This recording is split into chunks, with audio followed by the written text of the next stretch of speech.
Hey, boys and girls, welcome back to Stories with Sally. I am so happy you joined us for another read aloud. As you can see, the background is a little bit different because I am on a family vacation in the mountains.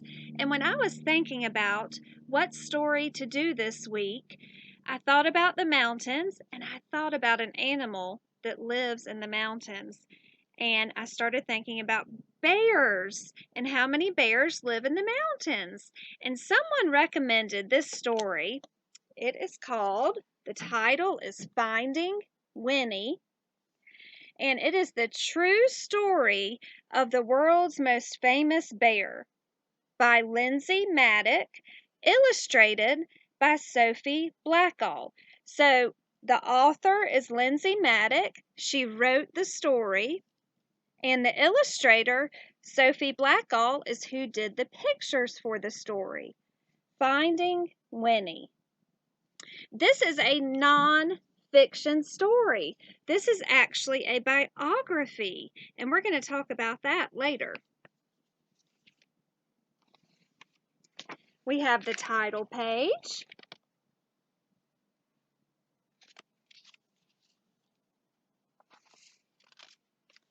Could you tell me a story? Asked Cole. It's awfully late. It was long past dark and time to be asleep. What kind of story? You know, a true story. One about a bear. We cuddled up close. I'll do my best, I said.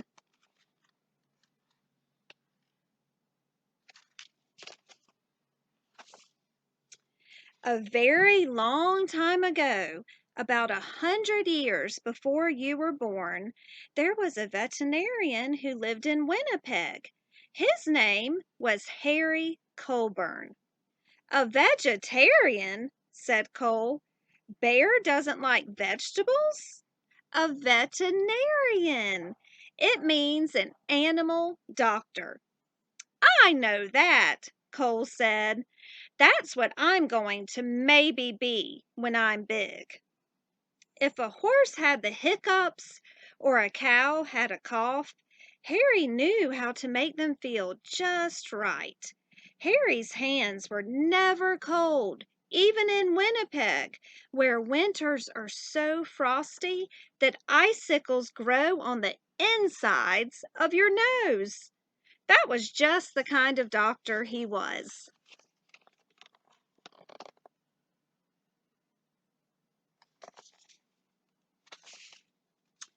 But a day came when Harry had to say goodbye to Winnipeg. There was a war far, far away, beyond the end of the country and on the other side of the ocean, and he was going to help. He would be caring for the soldiers' horses. Harry rode east on a train full of other soldiers. He leaned his head against the window, watching the land scroll by, wondering what it would be like to be so far from home.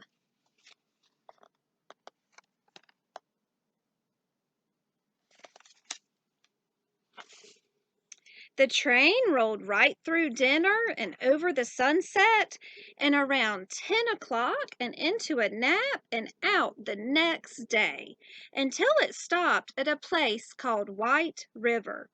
Harry decided to stretch his legs. On the train platform was a man on a bench with a baby. A baby? Said Cole, annoyed.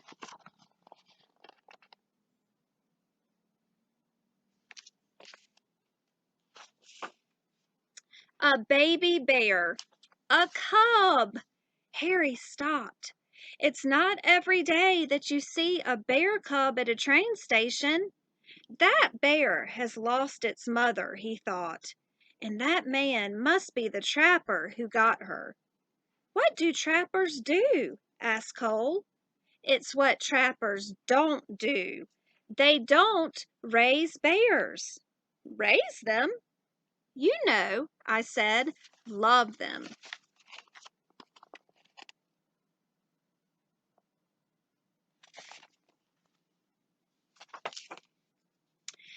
Harry thought for a long time. Then he said to himself, "There is something special about that bear." He felt inside his pocket and said, "I shouldn't." He paced back and forth and said, "I can't." Then his heart made up his mind, and he walked up to the trapper and said, "I'll give you $20 for the bear." "Is $20 a lot?" asked Cole. "Back then," I said, "even more than a lot."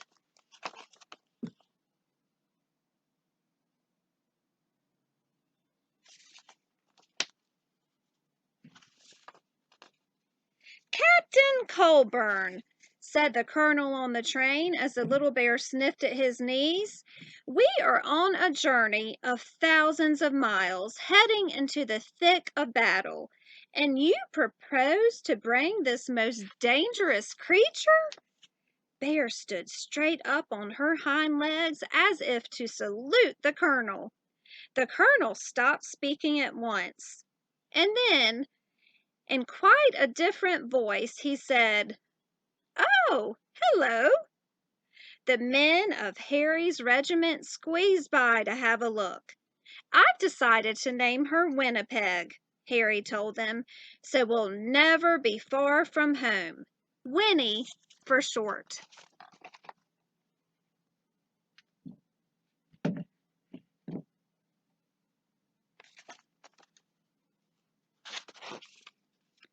They had a very long way to travel, and they had already gone 3 or 4 feet when Winnie grew hungry. "What do bears eat?" the men wondered. "What don't they eat?" said Harry. "Vegetables," Cole reminded me. "Winnie ate vegetables." I said. "She ate everything except onions."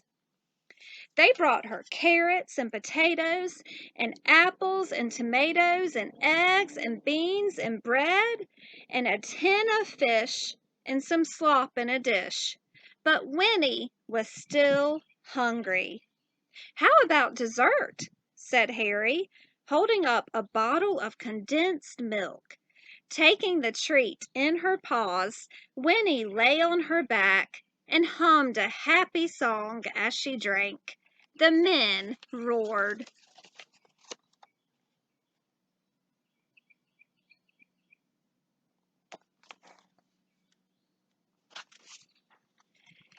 Harry and Winnie gathered with soldiers from all over Canada in the green fields of Valcartier.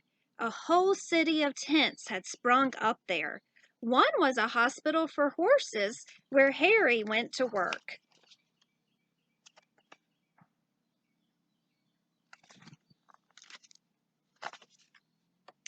Winnie was in the army now. Harry taught her to stand up straight and hold her head high and turn this way and that, just so. Soon she was assigned her own post.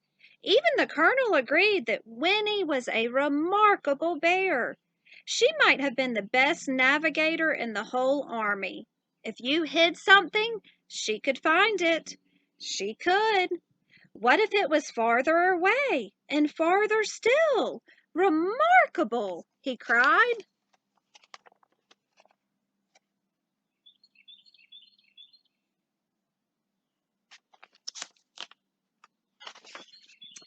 In the evenings, both of them were too tired to move. When Harry thought about Winnie and the voyage across the ocean, his head said, "I shouldn't." His head said, "I can't."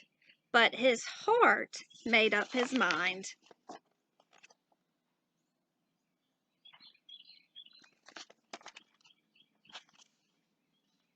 Nobody had ever tried to float so many people and animals across the Atlantic Ocean before.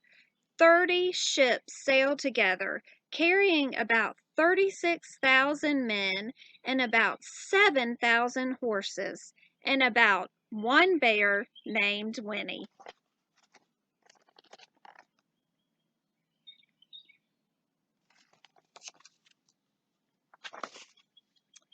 When they finally arrived in England, the regiment went to training on the Salisbury Plain, where it rained and rained and rained. But Winnie didn't seem to mind. She was the mascot of the 2nd Canadian Infantry Brigade, and she attended her post with vigor. One day, Harry came running while she was doing her exercises in the tent. "You'll bring the whole place down," he said with a laugh. She had grown.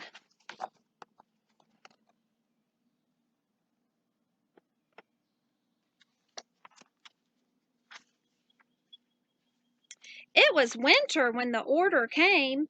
The time had come to fight. Winnie posed proudly with the men for pictures to send home to their families. Harry thought for a long time. His head argued one way and then the other, but his heart made up his mind. He went to Winnie and said in a serious way, "There's somewhere we need to go." Winnie brushed the mud off her nose and nuzzled in close.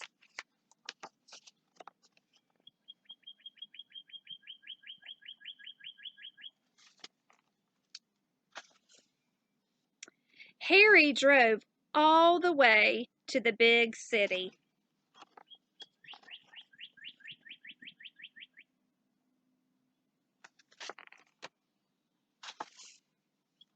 "Here we are," said Harry, "the London Zoo." Harry took a deep breath. "Winnie, this is going to be your home for a while," he said. She tilted her head. "We're shipping out to France," he explained. "I have to take care of the horses at the front." She rested her big head against him. "I know you want to come, but it's not safe." Winnie's head bowed. Harry's hands were warm as sunshine, as usual. "There is something you must always remember," Harry said. "It's the most important thing, really. Even if we're apart, I'll always love you. You'll always be my bear."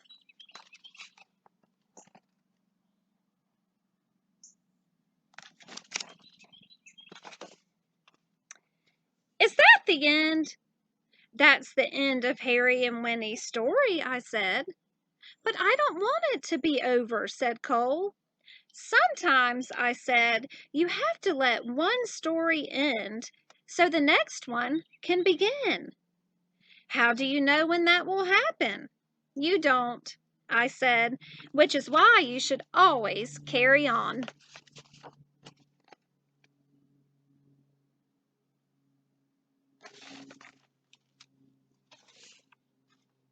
Once upon a time, there was a little boy with a stuffed bear.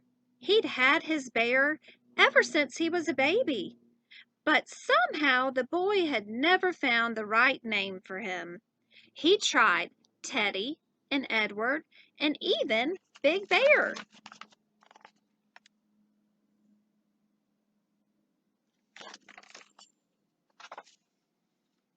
One day, the boy went to visit the London Zoo with his father, and there was a real bear on the terraces there.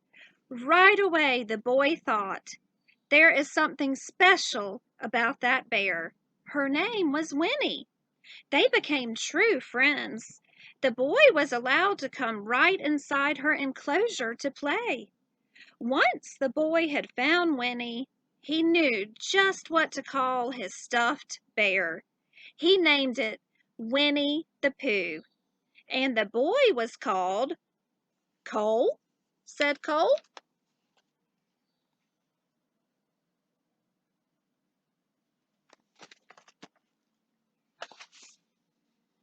His name was Christopher Robin Milne. Christopher Robin would visit Winnie at the zoo, and then he would take his stuffed animals on all sorts of adventures in the wood behind his home. His father, Alan Alexander Milne, wrote books all about them. Harry's Winnie became Winnie the Pooh, and there has never been a more beloved bear. But what about Harry? Cole asked.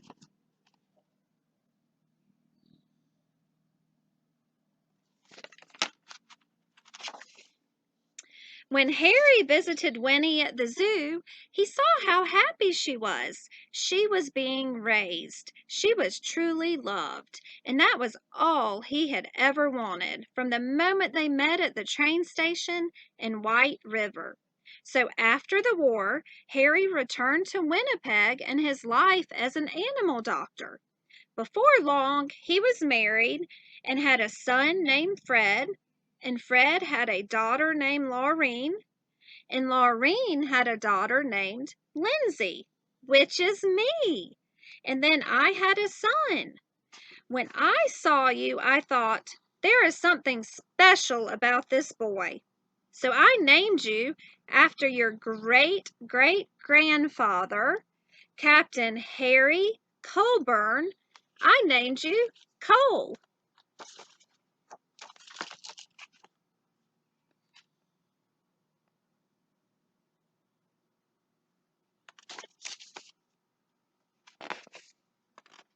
That's me, said Cole in a whisper. That's you. And that's Winnie. Yes, I said, that's Winnie. And it's all true? Sometimes the best stories are, I said. Cole's eyes grew big, and he said nothing for a long time. Then he hugged his own bear close and let out a yawn that reached far away, and they both turned over and fell asleep.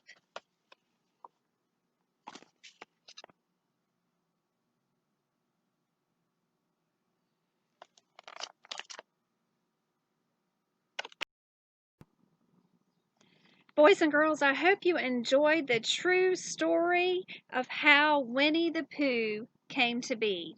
And now I wanted to talk to you. At the beginning, I mentioned that this is a biography.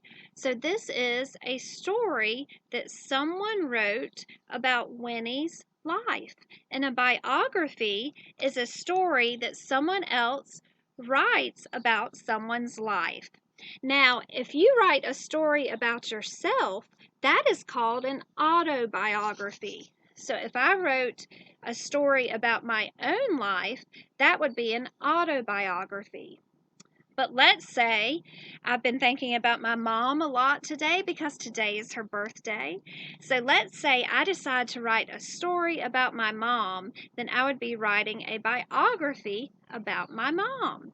And for the takeaway, I wanted to talk to you just a moment about pre-writing.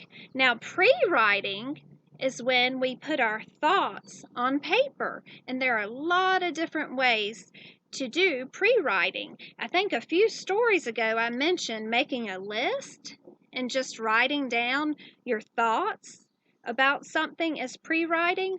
Another way that I like to do pre-writing is by making a web. And I made one for you. If I was writing a story about my mom, this is an example of a web. Let's see. Maybe this will help so that you can see it a little bit better. But in the middle, there's a circle and it says my mom. You always put the subject of the story in the middle and you just draw a circle or an oval. And then I have lines coming out and I just did 4 lines with details about my mom. But if you wanted to do, you could do many more than just 4 lines. And let me tell you what I wrote for my pre-writing about my mom. The first thing I wrote is that she is very successful. She had a career as a businesswoman and a leader, and she was very successful. So that's one thing I would write about in my biography. I also wrote that she inspires me. She's always inspired me to never give up, to keep going even when times are tough. I also wrote that she is kind and caring, very generous, and she loves others. So that's my third detail about my mom. And then the final thing I put is that she is faithful. She lives out her love for Jesus every day. So as you can see, again, for the web, we have the main topic or the subject in the middle. That would be my mom. And then all of the details are coming out like this. So what I would like you to do as a takeaway is I want you to think about somebody that you would like to write a biography of, somebody that's special to you. And I want you to put together a web for your pre-writing. Boys and girls, I hope you enjoyed Stories with Sally. Make sure you please subscribe to my YouTube channel, Stories with Sally. Have a great rest of the week and weekend, and I'll see you next time. Bye-bye.